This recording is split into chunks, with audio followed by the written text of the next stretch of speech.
7h-10h sur Radio Courtoisie, suivez la ligne droite.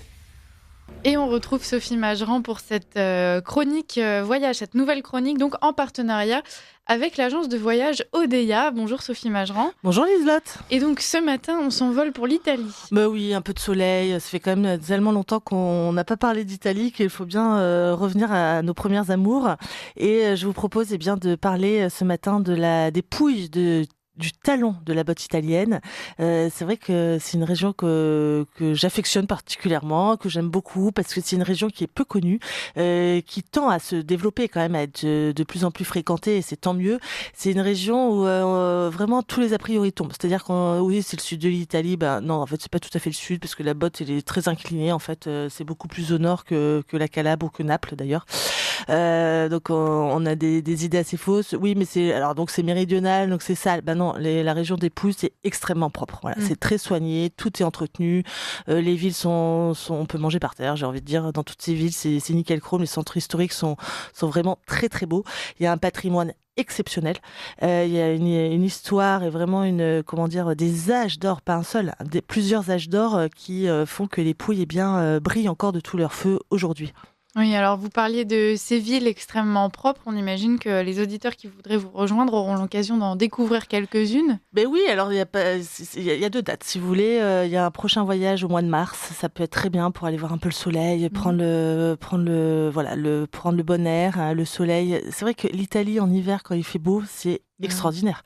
On ne souffre pas de la chaleur, vous avez cette luminosité, cette lumière, c'est très beau, et toujours la neige, pas loin, les montagnes sont proches, toujours.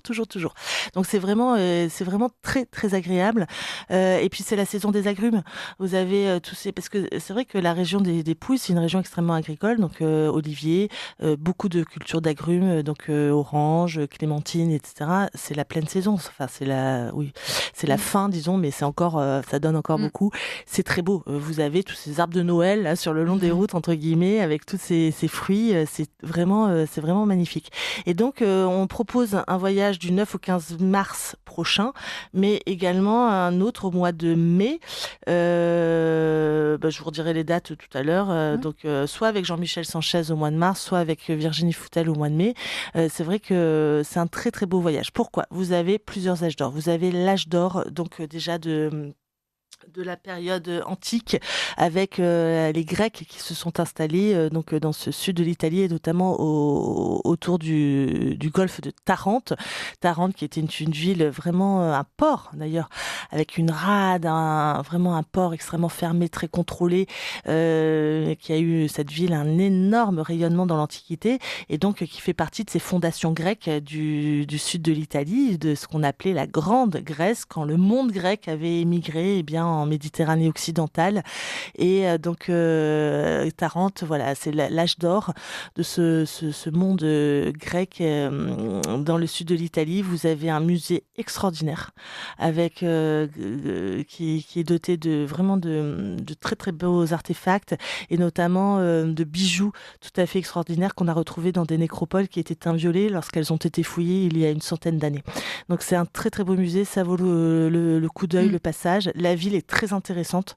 C'est une ville industrielle qui a beaucoup souffert. C'est peut-être pas aussi léché que toutes les autres villes des Pouilles, mais c'est très très intéressant. Et moi j'aime beaucoup. Ça ressemble un peu à Toulon, moi qui suis toulonnaise, si vous voulez. Voilà, il y a une ambiance, il y a quelque chose. C'est pas mis sous cloche, voilà. Oui. Donc ça vit. Et puis encore beaucoup de pêcheurs, donc on mange beaucoup de poissons. J'allais vous demander comment mange-t-on, parce que quand on parle d'Italie. Alors dans les Pouilles, c'est formidable, parce que tous les soirs vers 17h, il y a le retour de la pêche. Dans n'importe quel village des Pouilles. Et là, ils vous sortent des petites caissettes de crevettes toutes frétillantes, et puis les pêcheurs, ils vous donnent ça comme un bonbon, ils vous la décortiquent là, devant vous, clac, et vous mangez ça. C'est comme une sucrerie. Et c'est très étonnant. Et encore toute cette pêche, c'est vrai que pour comparer toujours avec Toulon, on a la même mer Méditerranée, mais manifestement, nous n'avons pas les mêmes eaux tout aussi poissonneuses.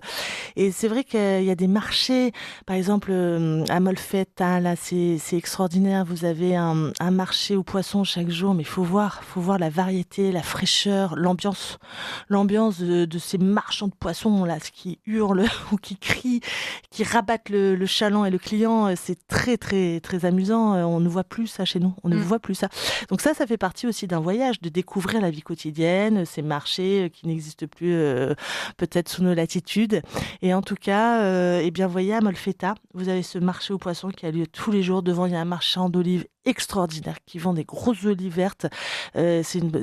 C'est typique des Pouilles qui sont mis en saumure, etc. Puis quelques jours avant d'être consommés, on les rince plusieurs fois pour les dessaler au maximum et on les met finalement dans une infusion de laurier. C'est absolument délicieux. Alors, à côté, il y a une magnifique cathédrale romane. Ça, c'est le 2e âge d'or des Pouilles. Toutes ces cathédrales romanes qui ponctuent toute la côte de Bari, Molfetta, Trani, avec son port octogonal. Et le 3e âge d'or, l'Iselotte, c'est la période baroque avec Lecce. Voilà. Bon. Écoutez, on a des images, des odeurs, des couleurs plein la tête.